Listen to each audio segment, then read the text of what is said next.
I had just finished tying the silver ribbon around the last gift when my phone buzzed on the kitchen counter. The scent of cinnamon and cloves hung in the air, warm and familiar, curling up from the oven where my final tray of shortbread cookies was browning. The tree twinkled quietly in the corner of the living room, light set on a slow fade, a new ornament for Finn. My grandson nestled front and center, a little wooden airplane with his name etched in gold. The message was from Caleb. We're swamped this year. No time to travel. Let's do a Zoom after lunch. That was it. No sorry. No wish we could not even a half-hearted emoji. I stared at the screen, my thumb hovering over the keyboard, unsure what I could even say. The timer on the oven beeped twice before I remembered to take the cookies out.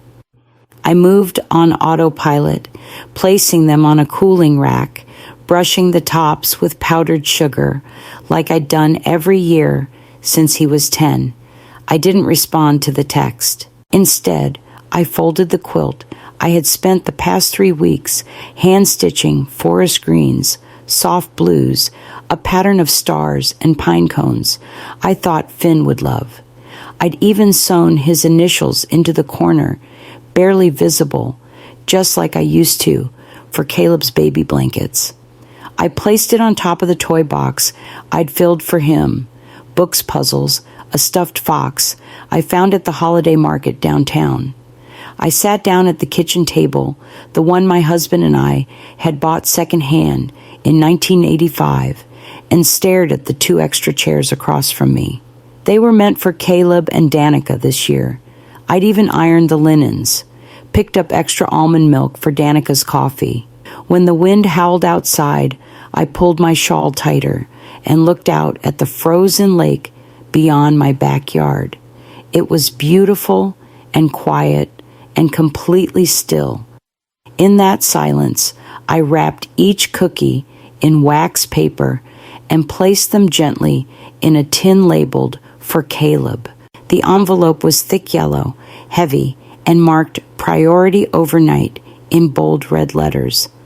I found it wedged between a catalog and a heating bill on my front porch, dusted with frost and stamped from Palo Alto. I assumed it was something belated from Caleb, a card maybe, a late apology. I opened it standing by the door boots, still wet from the snowbank. Inside were neatly clipped documents, glossy and official. The first page bore the name of a luxury car dealership and the words, Invoice, paid in full. Below that, Tesla Model Y, pearl white, full self-driving, upgrade all-weather package. The total came to $52,036.12. Then I saw my own name, Amber M. Mornay, cosigner. My hands went cold. Tucked beside the papers like an afterthought was a neon pink sticky note, written in Danica's unmistakable bubble script. Thanks for helping with the car, Mom. It's really a gift for me. You're amazing. First payment, Feb 5th. Egg 6D. I had never spoken to a single person at a dealership. I had never signed a thing. I stared at the invoice again, waiting for the paper to transform, to reveal a joke, a mix-up, a prank. But the account number was there, my name, my address. I sat down at the kitchen table and read the loan document line by line, searching for something I missed. When I got to the part with my signature, my breath caught. It was there, digital, slightly slanted, but not mine. It mimicked my handwriting, but the angle was wrong, the loop's too neat. Caleb had copied my signature once, in the 3rd grade, to get out of a missed assignment. He hadn't gotten better at it. I waited for a phone call, for an explanation, for Caleb to check in, or ask, or confess. None came. Instead, 2 hours later, I got a Venmo request for $389.64 labeled Tesla insurance. It had a party hat emoji. I deleted it and sat still for a long time. Then I reached for my reading glasses and opened the second page. The numbers on the page blurred as I sat at the table, the Tesla loan still in front of me. But it wasn't the $52,000 price tag that unsettled me. It was the realization that this wasn't new. This was just the biggest example yet. After Caleb's startup collapsed 5 years ago, he called me from a rooftop bar in San Francisco, whispering that he'd maxed out 3 credit cards and hadn't told Danica. I wired him $6,000 that afternoon. No questions, just quiet panic and love. When Danica ended up in the ER after one of the IVF attempts, they sent me the bill. It was coded as urgent with red highlights and words like uninsured. I paid it. They said they'd reimburse me once Caleb got his bonus. He never mentioned it again. The wedding was next. Their venue added $8,000 in surprise charges the week before, and they didn't want to start marriage stressed. Caleb asked, his voice low, ashamed, or pretending to be. I dipped into the CD I'd opened after my husband died and covered it. Danica sent a thank you basket with expensive olives and a candle that smelled like sunscreen. Then came the rent. Just 1 month when Caleb was between jobs. Then a second when Danica had a creative hiatus. The third came silently. No ask, just a transfer request in my banking app. Each time I told myself it was love, that I was filling a gap his father would have covered if he were alive, that this was how mothers show up. But somewhere along the way, the thank you stopped. The hesitation disappeared. The requests became assumptions. It wasn't always about money. Sometimes it was Caleb telling me they couldn't fly in because Finn had the sniffles, then posting photos from Disneyland 3 days later. Or Danica casually asking if I could update Finn's preschool tuition payments because she was juggling collaborations. Now I stared at the Tesla papers, that forged signature, and saw it clearly for the first time. I hadn't been helping. I'd been financing their life without permission. And now they'd crossed the line from expectation into entitlement. I called the dealership that morning, my voice steady but low. The loan documents spread out in front of me. The woman on the other end was polite, overly cheerful, until I asked to verify the co-signer's signature. There was a pause, then the sound of keys tapping. Yes, she said after a moment. We received the co-signature via DocuSign, time-stamped 2 weeks ago. Looks like it was signed from an IP registered to Los Altos. Can you send me a copy of what you received? I asked. Of course. It arrived 5 minutes later. The digital file opened with a click, and there it was, my name, scribbled in perfect loops, a slightly artificial curve on the capital M. I hadn't signed anything, not with my hand, not online, not over the phone. Someone had taken my name and applied it like a stamp. I didn't call Caleb. I couldn't. I didn't trust what I might say. But he texted me that afternoon, "You got the invoice right. Thought it'd be cleaner if it came straight from the dealer. Just cover it monthly. It's easier this way. No greeting, no question, no apology." I stared at his words, at how casual he made it all sound, like this was some routine family errand I'd agreed to months ago. I typed a single reply. No. Less than 5 minutes later, a new message appeared, this time from Danica. "It's already public, Callista. I posted a thank you post. Please don't make this awkward." She added a screenshot, a photo of her hugging the Tesla in their driveway dressed in matching white with the car. The caption read, "Can't believe my MIL got us a car. Blessed, dream-driven, family first." It had hundreds of likes and 36 comments praising my generosity. I sat down slowly, pressing my fingers into the edge of the kitchen table, grounding myself against the rising heat behind my eyes. I had been erased and replaced, and now they were parading the lie like a badge of honor. By the next morning, my phone was vibrating nonstop. Notifications from people I hadn't spoken to in years, old neighbors, former colleagues, even someone from my book club who had moved to Arizona. All of them wanted to say the same thing. Such a generous mom. You're amazing. Callista. Wow, a Tesla. That's next level love. My inbox was full of emails with subject lines like, "This is so sweet," and "Did you really buy them?" That some of the messages felt genuine, others just nosy. The worst were the ones that congratulated me for finally getting the recognition I deserved. I didn't reply to any of them. Callie called me that afternoon while I was sorting laundry. Her voice was tight, with something between awe and suspicion. "Why didn't you tell me about the Tesla?" she asked. "I mean, I know you've helped them before, but this is, well, it's a lot." I didn't have the energy to explain. I just said I hadn't told anyone because there wasn't anything to tell. She paused, probably unsure what I meant, but let it go.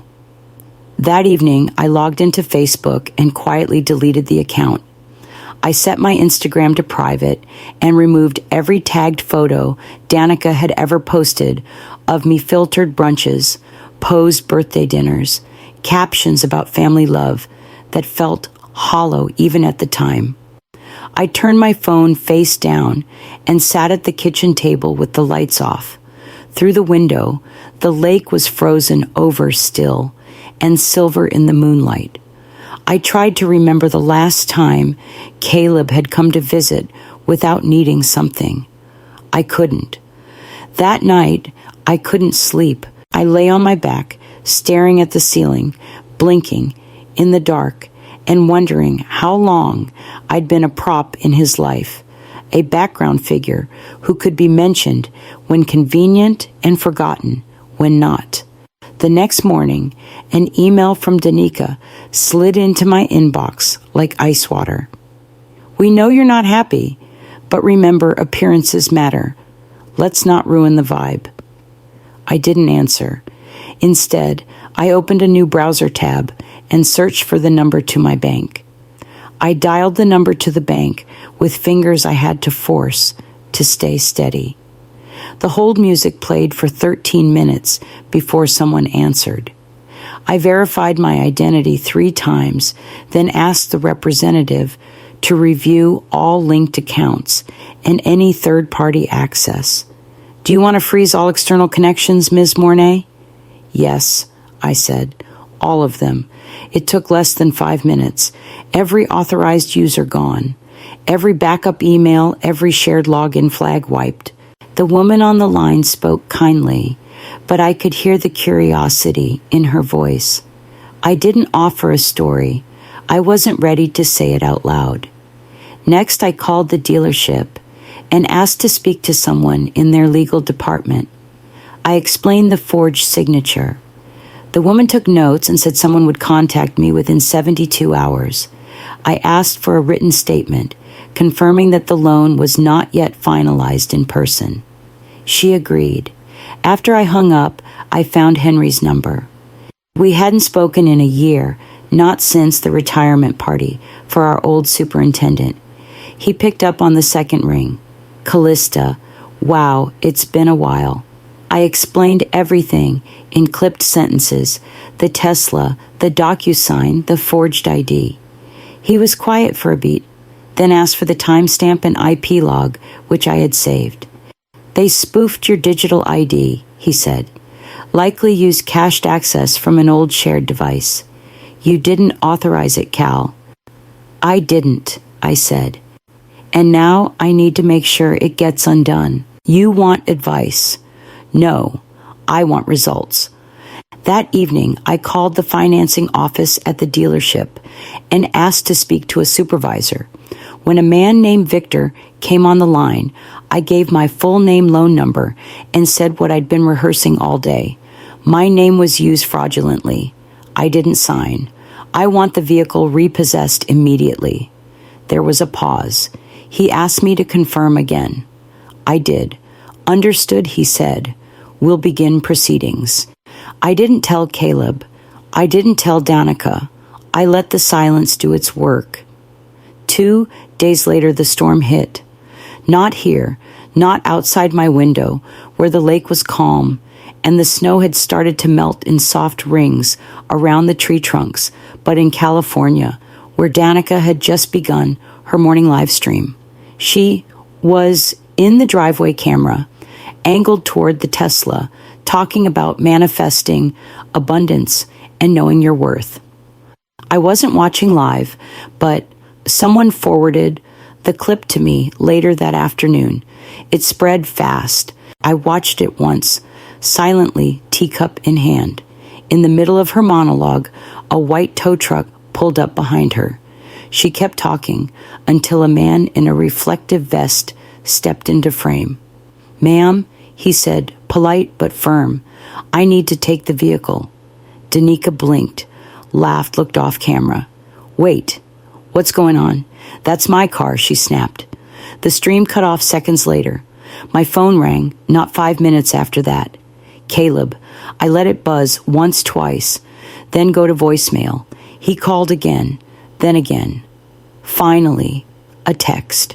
"Mom, what the hell did you do?" I blocked his number without responding. There was no satisfaction in it, not the kind you see in movies, where the music swells and the heroine stands tall. It wasn't revenge. It was removal. It was the act of closing a door that had been swinging open for too long, letting in cold air I'd mistaken for company. I didn't cry. I didn't shake.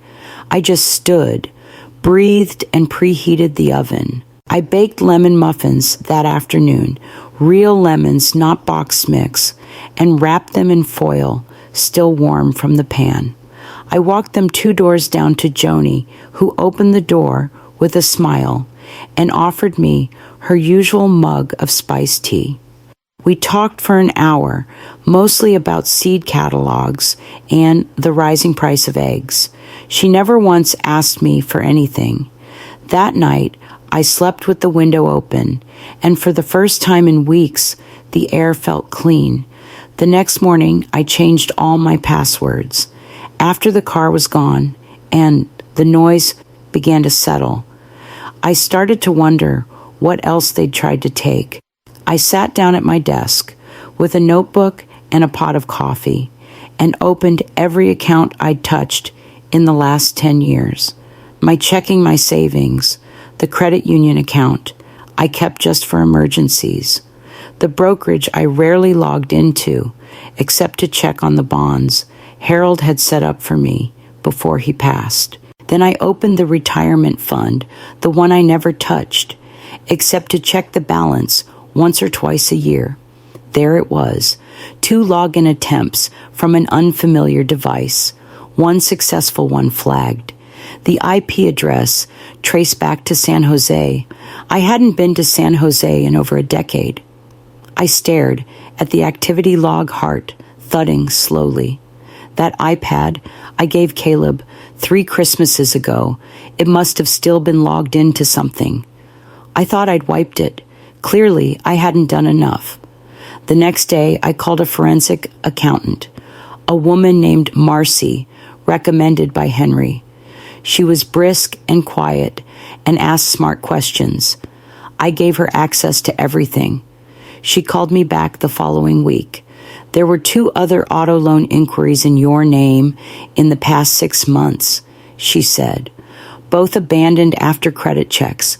One was for a BMW, the other for a luxury camper van, both out of state. My mouth went dry. I didn't need to ask who initiated them. I already knew. It hadn't just been about the Tesla. That had been the one that landed.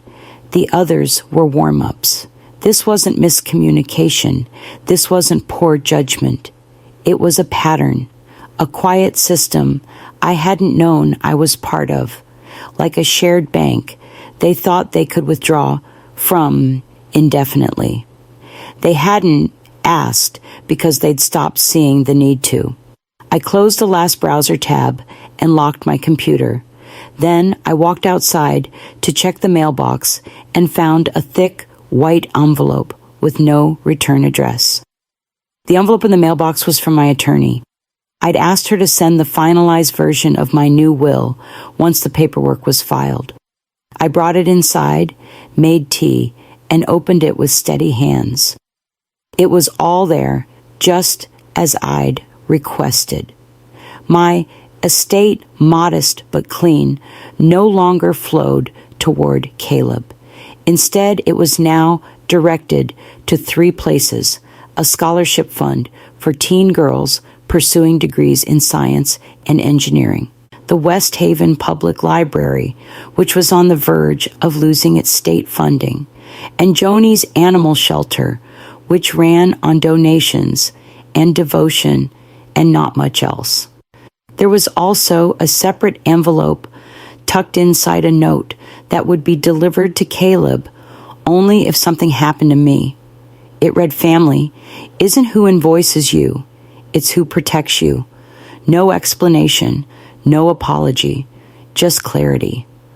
I sealed it, slid it into the folder, and exhaled.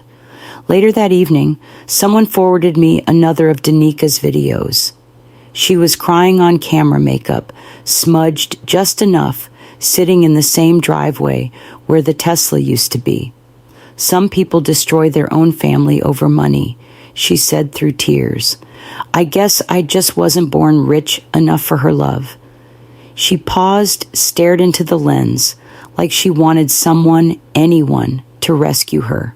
I clicked out of the video and closed my laptop. Then I opened each of my social accounts and one by one deleted them. Not deactivated, deleted, gone. There was no need to explain my side. The people who mattered already knew it. The rest had made up their minds, and I had nothing left to prove. When I shut the lid of my laptop, the house felt quiet in the best possible way. No noise, no performance, just the rhythm of my breath and the soft clink of the teacup against its saucer. I stood, rinsed it in the sink, and turned off the kitchen light.